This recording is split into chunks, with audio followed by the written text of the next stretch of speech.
So here we are.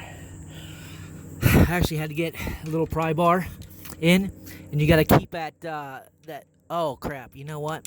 I forgot to hook that up, so I'm gonna have to hook that up. Take this back off and hook that. I forgot to put the bolt, the bearing in there, and the washer and nut on that, so I have to redo that. But once you get that, this is what I had to pry this open. Keep that lifted up a little bit.